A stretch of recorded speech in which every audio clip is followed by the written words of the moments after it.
él sí diría, si no me ha llegado la factura al correo, entonces quiere decir que no me han hecho mi factura, ¿no? Ya entrando al visor, pues ahí ya tenemos esas herramientas, podemos revisarlo. Podemos revisar también el tema de los FDIs de nómina, sobre todo, que esos pues no los controlamos nosotros, ¿no? Sino que es nuestro patrón el que se encarga de realizar esas cuestiones. Entonces ahí podemos ver, y ya desde ahí, insisto, vamos viendo cuáles son esos patrones que nos están emitiendo CFDIs, los famosos patrones fantasma, qué hacer, ya para que no nos agarre ahí a la mera hora, como decimos luego. Luego, entonces, estos visores, platíqueme su experiencia con visores, qué es lo que les ha parecido, si sí les ha funcionado o no. Y bueno, también aquí en este primer comunicado del 21 de marzo, pues nos habla del SAT ID, que hasta la fecha, pues sigue funcionando bien. Sin embargo, no se salva, no se está exento de todas las fallas que trae el portal en general. ¿No? Ahorita está mucho la cuestión de que el SAT dice, ahora sí que ven mañana, ¿no? Hoy no, ven mañana. Y no está resolviendo nada en el instante, se está tardando como siempre, pero aunado a todos los problemas que ya traemos con la página del SAT, pues les digo, ese no está exento también de que le haya tocado esos problemas. Luego tenemos aquí bueno, también, pues también salió un simulador, ¿se acuerdan? Ese simulador que surgió en donde presentamos la declaración anual, pero estaba un simulador. También buena idea, digo, porque pues ahí el SAT puede saber, bueno, más de nosotros podemos saber qué información ya trae el SAT. Digamos que los visores, pero ya en el formato ya de declaración, para ver las deducciones, para ver nuestros ingresos. Entonces también buena idea pasar por ahí, pero ¿qué fue lo que sucedió con muchas personas? Alguien que quiera comentar que se equivocaron, ¿verdad? Muchas personas se equivocaron. Entonces, pues decían, oye, pero es que no me deja enviar, era una de las cosas, ¿no? No me deja enviar mi declaración. ¿Por qué le estoy diciendo, no sé, la estoy terminando y no me arroja ningún acuse? Sí les tocó, ¿no?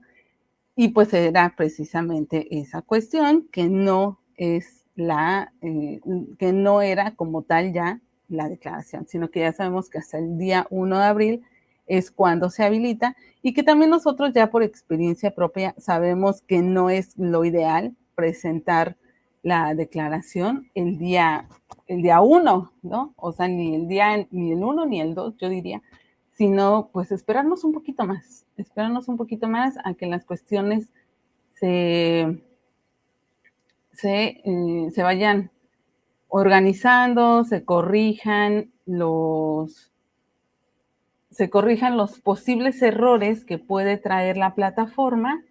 Y pues bueno, ya como por estos días, yo normalmente empiezo como por ahí del 10 de abril, ya empiezo a presentar las declaraciones.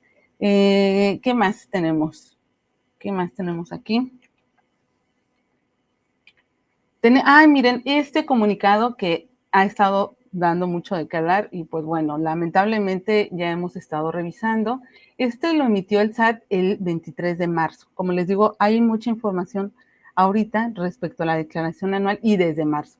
Aquí tenemos esta situación de la deducción de intereses reales por crédito hipotecario que yo creo que a más de uno ya nos tomó de sorpresa y yo por ahí tengo un videito en redes sociales en donde digo, te van a reclamar por esto, porque pues es complicado explicarles a los clientes, sobre todo si ya traen como pues la idea de, pues es que todos los años he recibido mi devolución, ¿no? Y solamente tengo el crédito del Infonavit. Bueno, ¿qué es lo que está pasando ahorita? Que los intereses reales han sido cero en algunos casos, como vemos aquí, o han sido muy pocos comparado con el año pasado. Esto derivado de la inflación. Simplemente yo tengo un caso en donde el año pasado el contribuyente tuvo por ahí de 146,000, algo así, porque, bueno, también tiene dos créditos, ¿no? Entonces, 146,000 y pues su devolución fue bastante bien, aproximadamente 44,000 pesos. Y resulta que ese año, ¿qué creen? Que sus intereses son de 30 y tantos mil pesos, de los dos créditos. Entonces, complicado, les digo, afortunadamente, y como todo, va a haber clientes con los que vamos a batallar un poquito más, va a haber clientes con los que lo comprendan, incluso pues algunos que ya saben, ¿no? Y afortunadamente con este señor, pues estuvo todo muy bien, todo tranquilo, ya le expliqué y dijo, bueno, pues algo es algo, ¿verdad? O sea, lo tomó muy, muy tranquilo, que yo creo que no va a ser el caso de todos. Entonces yo digo, bueno, qué bueno, qué bueno, qué bueno, porque él así no tuvo ese problema.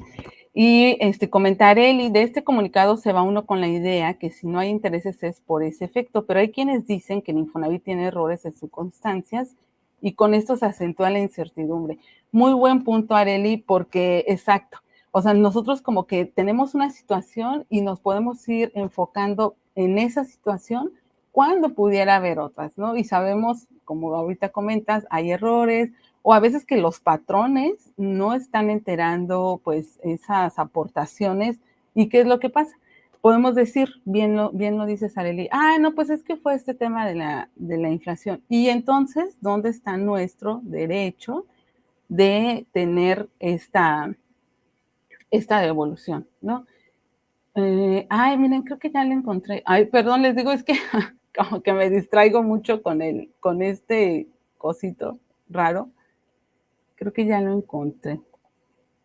Ajá. Entonces, sí, como ven, o sea, estas cuestiones del Infonavit, y efectivamente, además hay unas que han mencionado que ni siquiera les da la constancia. No sé si ya les tocó, o sea, dice, no, eh, como los intereses reales fueron cero, entonces no te vamos a dar tu constancia. Oye, pues ni siquiera entonces me dejas ver, ¿no? ¿Qué pasó? O sea, o si el patrón